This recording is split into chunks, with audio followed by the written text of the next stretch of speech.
Hola, hermano querido, tengo un feliz sábado. Antes que nada, permíteme disculparme contigo por traerte la lección un día más atrasado. La estoy trayendo un día sábado y todavía muy tarde. Y es porque yo tenía planes de hacer un directo. Y resulta que todo me salió mal porque pensé que lo podía hacer desde el móvil y resulta que no. Y pues un sinfín de cosas y ya no pude hacer el directo porque yo lo que quería es que comentáramos la lección. Así que lo tuve que hacer como comentario. Y bueno, pues entonces ya traigo el video ahorita y espero y les pueda servir, que les guste. Ya saben que todo lo relacionado a Dios es muy importante para nuestra vida, porque Él es el que nos ayuda a que nosotros podamos mantenernos firmes y adelantes en nuestro Señor Jesucristo. Gracias a Él obtuvimos salvación y gracias a Él podemos ir cambiando nuestra vida llena de pecado y nos ayuda a fortalecernos dentro de esta tierra pecaminosa. Bueno, el título de la lección es Servir y Salvar, lección número 9. Bueno, servir, el servicio. Podemos decir el servicio que prestamos nosotros en la iglesia. Y salvar, alguien que vino a salvar, ya sabemos quién es, Jesucristo. Pero bueno, no precisamente trata de eso la lección. O sea, sí habla de un Salvador, pero lo del servicio de la iglesia nada que ver. Pero les estoy diciendo una idea de lo que sería el título. Bueno, ¿de qué vamos a estar hablando? De una nación sierva de Dios, que en este caso ya sabemos quién es la nación, en este caso es Israel, que iba a ser librada por dos libertadores, que para quienes hayan leído ya sabemos quiénes son. Era Ciro, que iba a rescatar a los cautivos del exilio de Babilonia, en este caso al pueblo de Israel atrapado, que habían sido capturados por el pueblo de Babilonia, que si ustedes deberíamos de recordar, en el capítulo 39 de Isaías, cuando los babilonios visitaron a Ezequías, recuerden que leímos que Isaías le dijo por parte del Señor a Ezequías, por lo que había hecho de haberle mostrado sus tesoros a los babilonios, que todo iba a ser llevado de la casa de Ezequías, todas sus riquezas, todo, a Babilonia iban a ser llevados. Y entonces, ¿qué fue lo que dijo? Pues que finaliza Ezequías diciendo que la palabra de Dios es buena. Y al menos haya paz y seguridad en mis días. Eso fue lo que dijo. Pero esa fue la razón, lo que estalló que vinieran más adelante los babilonios y pues capturaran a Israel y lo encerraran. Pero bueno, de ahí se menciona a otro libertador, que lo interesante de Isaías es que no te va a decir directamente, aquí está el nombre del Salvador. Es tan, pero tan hermoso la forma en la que habla sobre este Salvador, sobre, en este caso, Jesucristo. Ya les estoy dando un pequeño adelanto, recuerden que es comentario, de todos modos, ustedes ya leyeron. Pero es interesante la forma en la que habla de este famoso Mesías. Está constantemente dando porciones de sus características increíbles, que no te despliega directamente, como que si no tuviera importancia, el nombre del Mesías. Por eso me gusta bastante la forma en la que está explicado. Pero bueno, avancemos pues, hermano. Y pues básicamente el siervo este, o sea, en este caso Jesús, iba a restaurar la justicia y recuperar a la comunidad de sobrevivientes para Dios. Eso es lo que dice el resumen. Ahora empezamos la lectura. Estuvimos estudiando el capítulo de Isaías 41 hasta el 49. Y es muy interesante, hermanos, es muy lindo. Antes de empezar a desarrollar los versículos, el versículo para memorizar es el siguiente. He aquí mi siervo, yo le sostendré, mi escogido en quien mi alma tiene contentamiento. He puesto sobre él mi espíritu, él traerá justicia a las naciones. Y caemos al capítulo 41 de Isaías. El capítulo 41 primero se empieza abriendo una promesa de Dios a Ciro. Ciro, bueno, como sabemos, el libro de Isaías lo escribió un profeta. Y si no lo sabían, pues ya se los estoy diciendo. ¿Y qué es el profeta? ¿Qué hace? ¿Qué es? El profeta puede ser un escritor, puede ser alguien que llegue y lleve la palabra verbal, o que haga libros, pero la función del profeta es que venga y vaya a decir algo antes de que suceda. En este caso, la profecía va de eso. Y la profecía, pues, es solo obra de Dios. No existe nada de eso de la brujería ni de magos que te van a decir y te van a predecir el futuro de que te vas a morir de no sé qué. No, eso es mentira. La profecía solo puede venir de Dios porque Él es el que ve más allá de lo que nosotros podemos ver. Él es el Dios creador del tiempo. Obviamente, ¿cómo no va a poder ver el futuro? Y ahora que venga un ser humano, mago, hechicero, lo que sea, y diga que te va a predecir el futuro, que te va a decir de que te vas a morir, pues vas a estar todo el tiempo ahí asustado y pendiente de lo que te haya dicho de que vas a morir. Y pues al final del cabo no vas a morir de eso. Porque es cierto, el diablo tiene poder, pero no tiene más que Dios.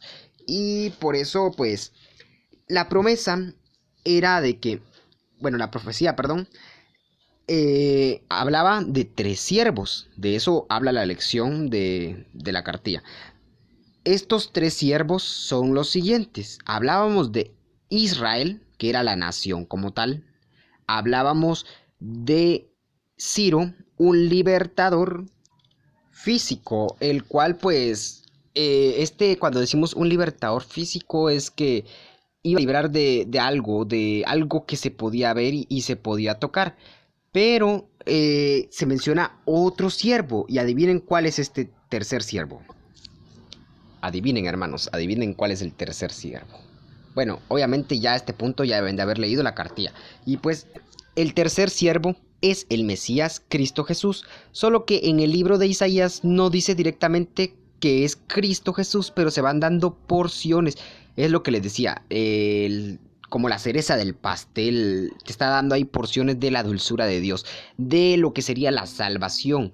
Y pues prácticamente estaba emocionando al pueblo por ver quién era este Salvador.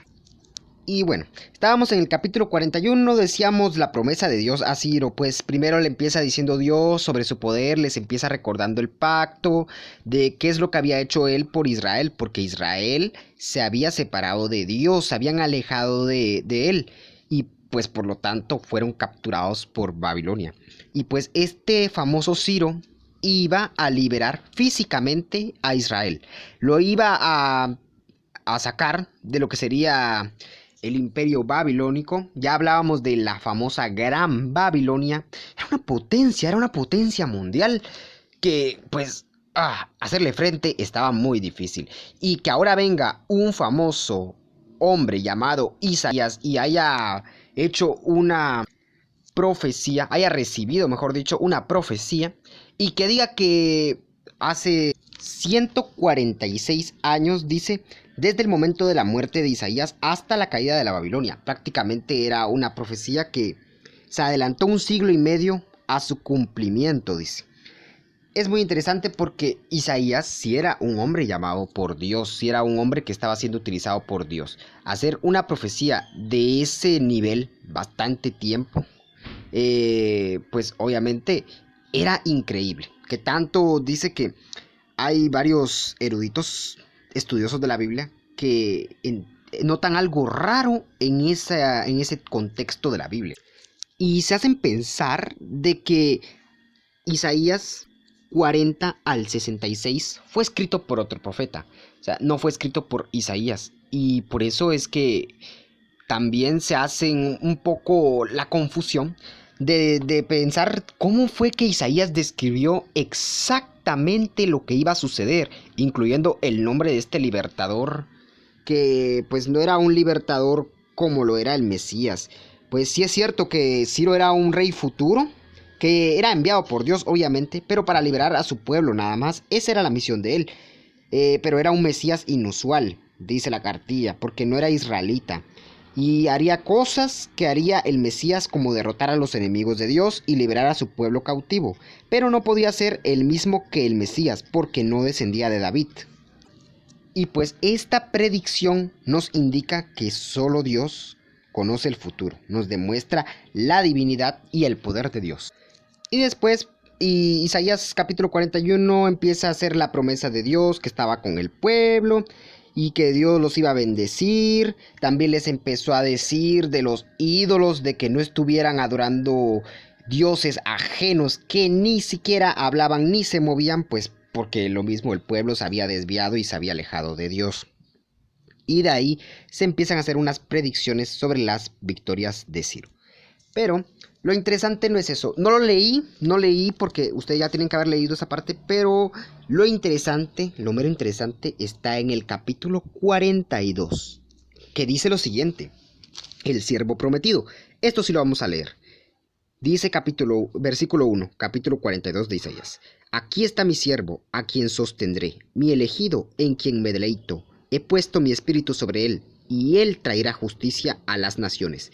No gritará, ni clamará, ni levantará su voz en las calles. No quebrará la caña cascada, ni apagará la mecha que humee. Fielmente traerá justicia. No se cansará, ni desmayará, hasta que establezca la justicia en la tierra y las islas esperen su ley. Así dice Dios el Señor, el creador de los cielos, el que lo despliega, el que extiende la tierra y sus productos, al que da aliento al pueblo que mora en ella, y vida a los que andan por ella. Bueno, indudablemente es Cristo Jesús. ¿Quién tiene esas características? Hombre, cualquiera no puede ser. Somos unos seres pecaminosos que no podrían tener esas características. Pero Cristo Jesús sí, porque Cristo Jesús es llamado por Dios. ¿Y cómo lo podemos confirmar? Oh, bueno, pues sigamos leyendo. A partir del capítulo 12 de Mateo, versículo 17 al 18, afirman que ese Mesías es Jesús, porque ya sabemos que a partir del libro de Mateo entra el Nuevo Testamento, San Mateo, el Evangelio de San Mateo. Y cómo empieza hablando el capítulo 1 de San Mateo. El capítulo 1 dice que Jesús desciende de David. Se habla de una descendencia de David, y ahí hace mención al linaje de Isaí, que en este caso era el padre de David, y se dirigió directamente a Isaí, que ya lo habíamos hablado anteriormente, porque era un hombre humilde. No se dirigió Jesús diciendo, he aquí que soy descendiente de David, que él era un rey, y sabemos que David cometió muchos pecados, y por eso Jesús se empieza diciendo que es descendiente de David, de Isaí, perdón, que aquí lo dice. En el capítulo 1 sí dice que desciende de David, y obviamente sí es descendiente de David, pero también se refiere y se dirige más al linaje de Isaí, vástago y raíz de Isaí. Ya sabemos quién era Isaí, ya les dije las características. Pero bueno, ¿qué dice el capítulo 12 de San Mateo, 17 al 18? Así se cumplía lo que dijo el profeta Isaías. Aquí está mi siervo, a quien elegí, mi amado en quien me deleito. Pondré mi espíritu sobre él, y a los gentiles anunciará juicio. Bueno, ahí es donde se confirma lo que sería lo que les decía que dijo Isaías, que él predijo antes de que sucediera. Y pues el Evangelio de San Mateo habla solo de Jesús. El Nuevo Testamento ya es lo que sería el inicio a Cristo Jesús. Ya el Antiguo Testamento nos habla del poder de Dios, de que Él no te desampara, del poder destructor en su momento de Dios, de cómo fueron conquistadas las naciones, pleitos entre países, que superpotencias, que la creación del mundo. Pero a partir de San Mateo se da lo que sería la salvación para nosotros los perdidos. Y bueno, pues los papeles se definen en sí. Por ejemplo, ¿cuál era el papel de Israel como sierva? Pues su papel era confiar en Dios, en el Dios verdadero, y que los iba a salvar, a diferencia de como el rey Acaz, que él sí no quiso confiar. Ellos deberían de confiar en Dios en vez de andar confiando en otros dioses y sus imágenes como lo hacían otras naciones. Ahora, el otro siervo, que era Ciro, él iba a libertar, a sacar al pueblo de Israel encerrado, aprisionado por Babilonia, que ellos habían separado de Dios, hicieron cosas malas y pues estaban arrepentidos, llorando y clamando, diciendo que extrañando su ciudad, porque no es lo mismo vivir aprisionado en otro país o vivir en una casa ajena que vivir en la tuya. Y pues así se sentían ellos. y pues no era lo justo, porque Dios ya les había hecho una promesa de que iba a estar con ellos y ahora resulta que estaban aprisionados y no iba a quedarse así. Dios es un Dios de victoria y no nos va a dejar solos si estamos con Él. Y el famoso Cristo Jesús, Mesías, iba a liberar, pero no solo iba a liberar naciones, sino que las iba a unir y además iba a salvar, a morir por los pecados de cada uno de nosotros. Y además este Cristo Jesús vino a enseñar, a corregir la ley que pues se estaba enseñando mal.